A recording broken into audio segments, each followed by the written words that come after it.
completed in perfection. It is not conceivable, nor possible for the fiery renegade to erect the common man, a gracious and amorphously confounded soul, as we are thoroughly deified with the status of Mary. It is of essential consequence that a higher rebel psyche to have a female lover whose flourishing spirit reads and wondrously excel his eternal compassion.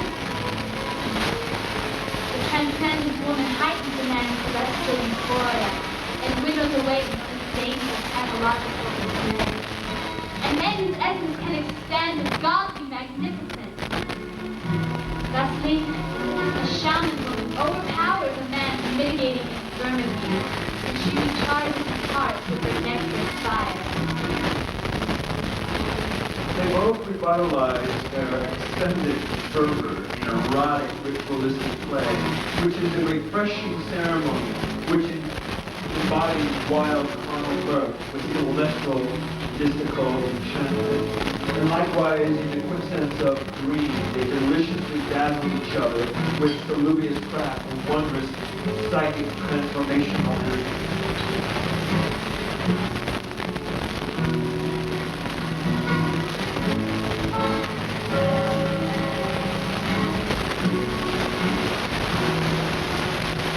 A man intuitively knows that a developed woman is a surgeon to the psyche. As well as spiritually edifying, it must be experienced with a specific intrinsic eye, and in her heart joyously blends with the deepest core of his soul. Thusly, her intoxicating revere is divine pleasure to its sacred essence. Moreover, a woman's ethereal graciousness penetrates every nuance of our metaphysical self, and inspiring amorous delight and mystical frenzy. Her enchantment is so supreme that we deplore and abjure all other joys upon being enthralled with the heaven of her spirit. Her arcane mind is open portal and an alluring roadway to a faraway, mysterious paradise.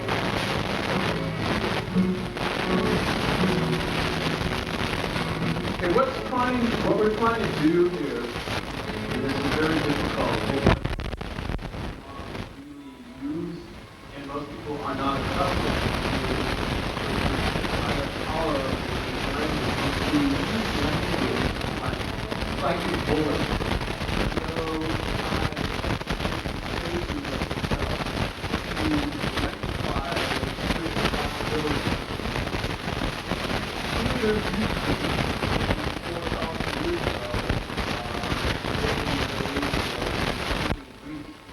Had such a power that it would kind of like open the mind's eye with such grandeur that the forces of it would bring on such reverie, such fervor that you would be taken away from your own personal limitations and control and be lifted into a state of elevation and euphoria that is not possible in today's world for the fact that we are so away from that type of thing. Now, some of you kind of feel that. Some of you know what it is, but you don't know how to really focus in on it, to really get to it. And it's something that, if you do get to it, it's very exciting to make this living spirit so much more fascinating. And it's a sense of something that is so much more special. But it's so far away from the world that we're living in. And even though I have written something on an intellectual plane, I kind of discount whether intellectual manners are a way to get to people. And today's art really is not effective. I think the medium that's most poignant is film, because you can use visual music, because words don't work anymore. And for most people, they don't sit down for hours to read Shakespeare, which is something that's not part of their normal way of looking at it. So language has lost a certain passion for it so you have to have other means to do it. And spiritual school is a new ritual. Like a shaman, if I was doing a new ritual right now, which is what this art is doing, I wouldn't let you sit down. I would make you somehow move. I would, bring you away from where you are right now.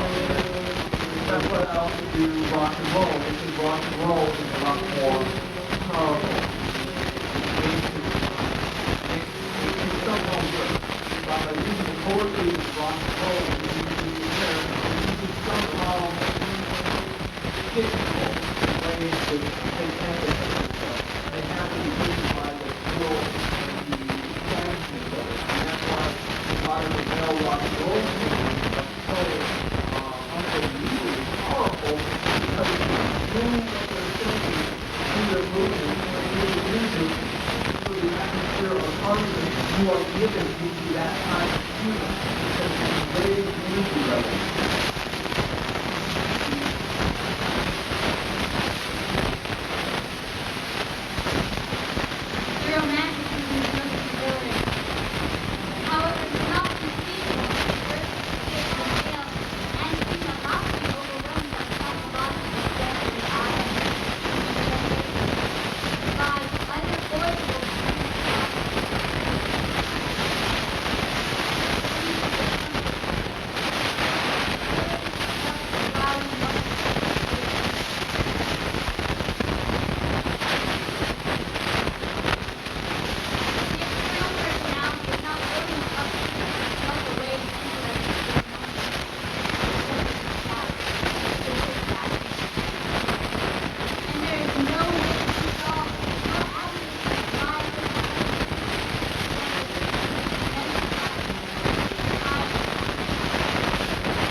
The higher male and female wonderfully blend their corporal humor, and their souls are intoxicated with wicked ecstasy, and their mental energies are fearfully commingled together, creating a paradise of beginning divinity.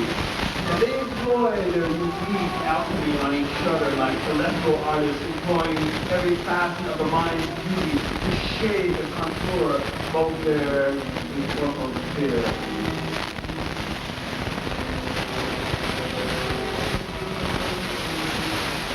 As well as their physical dimensions to some depth.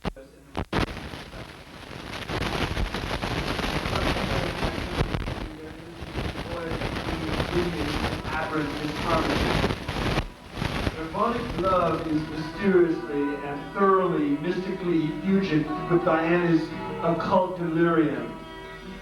It is a palace of joy to our spirit.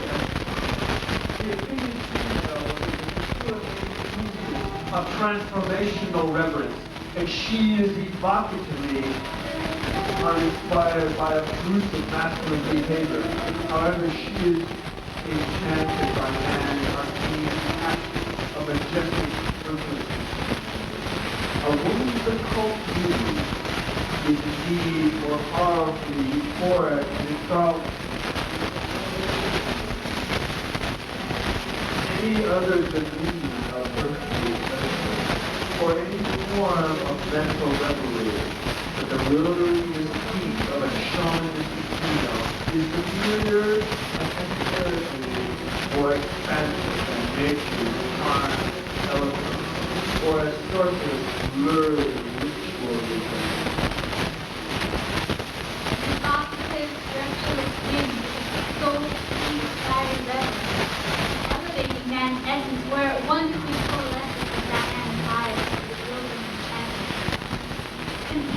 reality is where the truth intellect generates dirty mind, slanders quicksilver, who invades fallacious answers.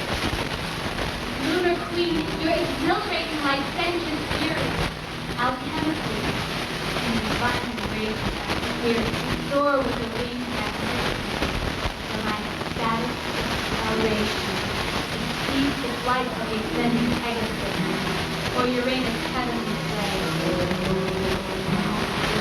Gaonian muses mercifully teach the artist and imagination to soar, to captivate celestial garden shrines surrounded by visionary stars, the host of spirits. But Diana, your ethereal light is more miraculously excessive than the metaphysical virtue tends not as they establish reality together.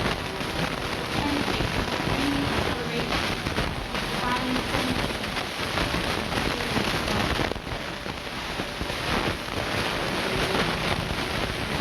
This verse is so mysterious about the artistry of the history at the beginning. Wisdom is the ascendant key, metamorphosis of the inherent spirit, where the intention merges with contemporary mind of imperial power. Society's tomorrow grace, moral we convert the reality of the spirit of prophecy. And then there is the prophet.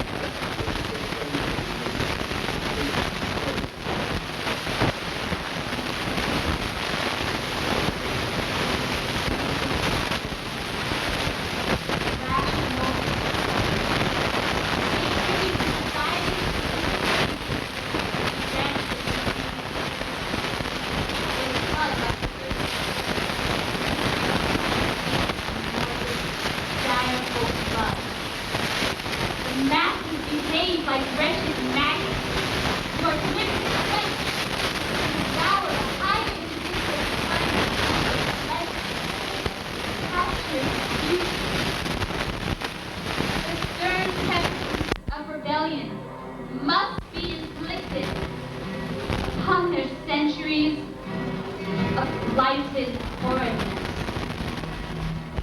Okay, we're going to end here.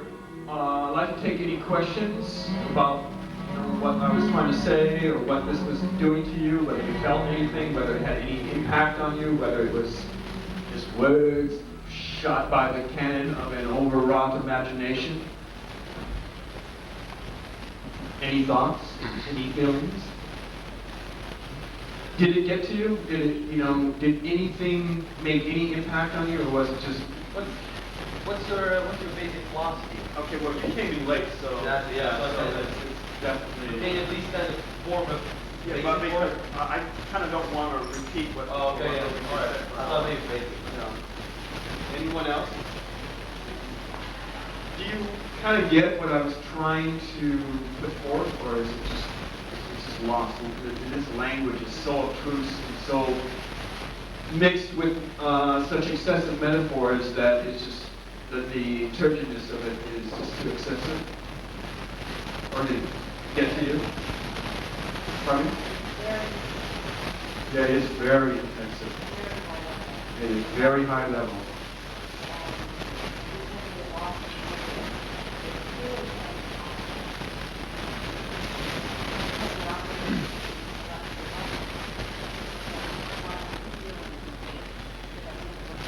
Right. See, but when I write this, I'm like a mental climber, and kind of going up, because I've been doing this for so many years. And my background, I don't know, most of you don't probably know, I have a PhD in English, and I went on and did postdoc in Renaissance literature, specializing in Spencer, Shakespeare, and Milton, which are the cornerstones of our mentality.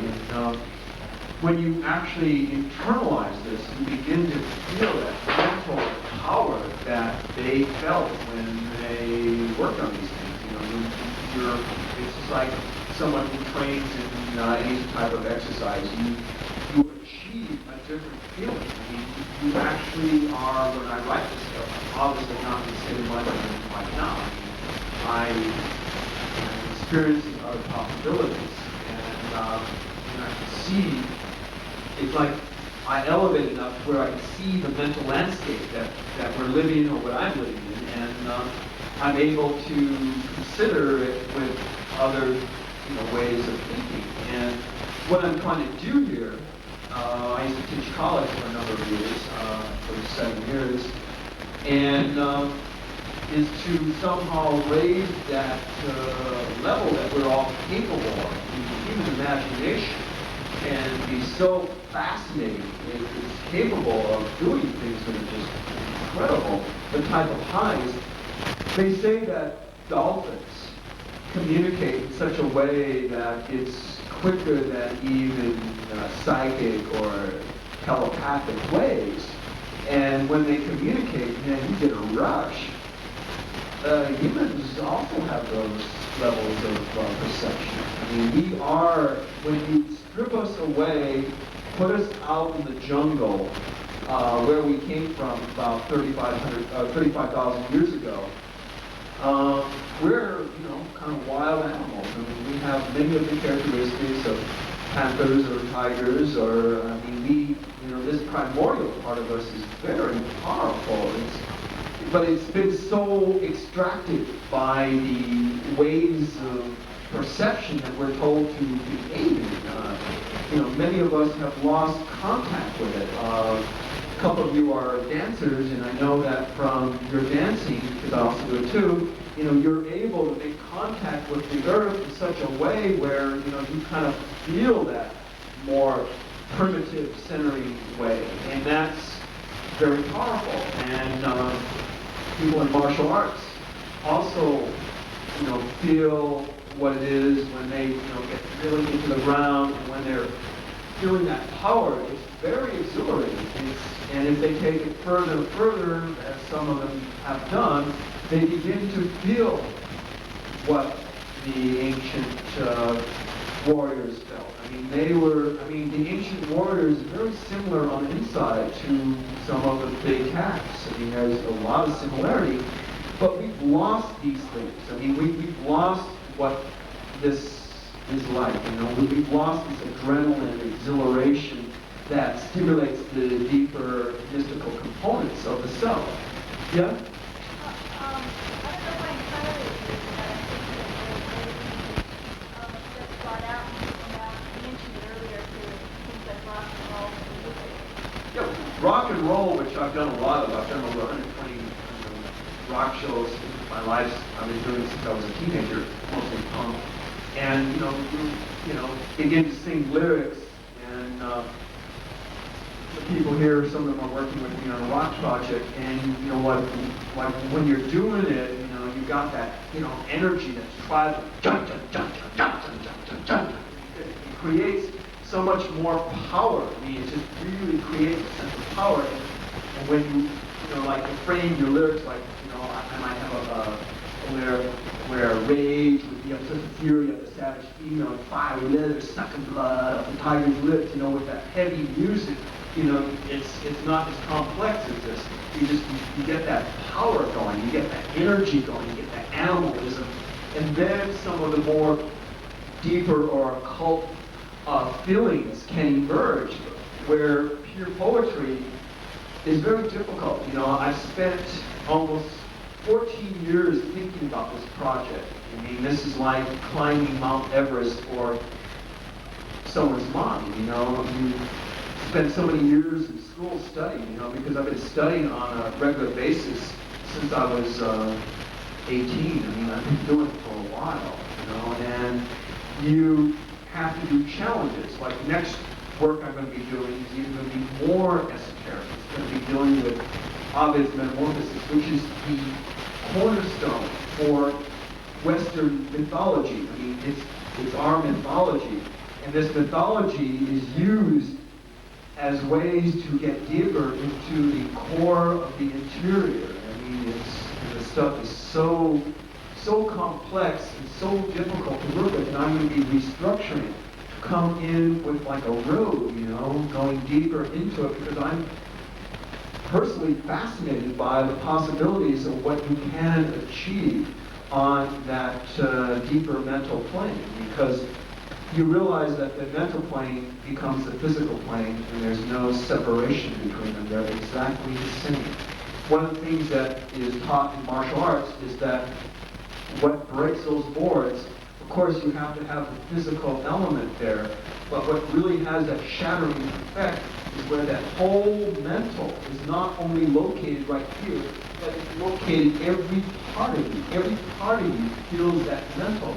You watch those Bruce Lee movies, I think many of you have seen Enter the Dragon, and when he's breaking that board, I mean, he's putting that force all the way through him.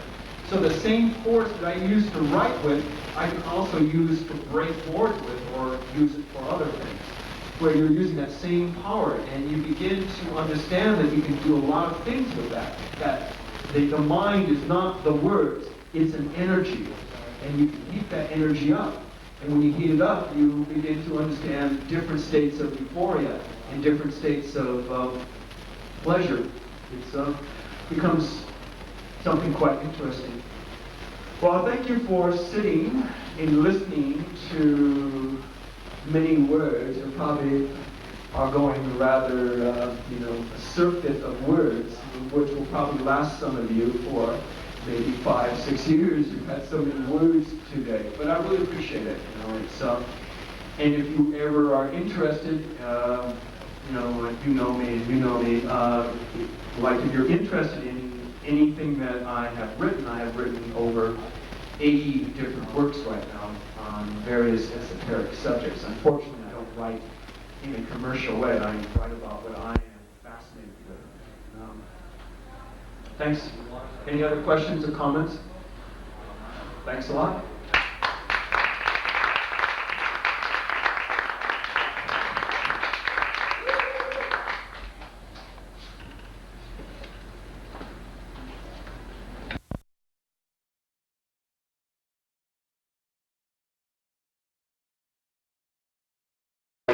In the last 250 years.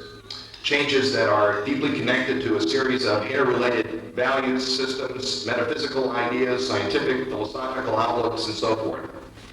What I'm driving at is the whole interlocking system of Western rationalism, Newtonian physics, logic, etc., capitalism, that is attendant, in fact, and coextensive with the rise of capitalism and the Industrial Revolution, and its more recent global manifestations in multinational corporations, and with the parallel and interrelated rise of military technologies and the inevitable use of these military technologies with appalling and mind-boggling consequences. These changes began to emerge most noticeably near the end of the 18th century in the cataclysmic events surrounding the French Revolution and to a lesser degree the American Revolution. Events which in effect sounded the end of the long-established European notions of culture, civilization, art, savagery, etc. Events which, among other things, forced a confrontation with the full implications of democracy, and some of these are implications that I don't think people...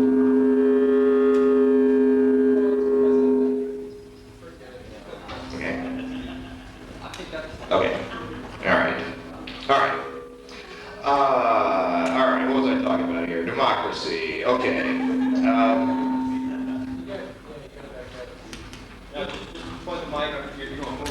Okay. What's it? Okay, let's just wrap this up. I mean, it takes, I have 15 weeks to do this normally. This is the point. In the last 200 years, especially starting about the time of the French Revolution with the rise of industrialism, etc., a lot of people felt completely turned off by the whole idea that they were just part of a giant machine that was operating on the basis of logic. Now, there's a lot of aspects to this, as I say, having to do with science, technology, the way languages are used, and so forth. But a lot of artists felt that this whole thing was bullshit, and that the systems, as they were rising in the West, were reducing people to cogs and machines. They were emphasizing logic, rationality, certain types of conformity at the expense of what was most real about people. And what's most real about people, a lot of these artists felt, was their feelings, their emotions, their sexualities, their passions, even the ugly parts of these things. So in the last 200 years, there's a whole series of artists whose whole point was to confront audiences with the non-intellectual, non-rational, frequently even ugly, repellent, violent, disturbing aspects about themselves, things that are the larger systems we're trying to squash. And this leads us right into what we're doing here today. All right. All right. Simple enough.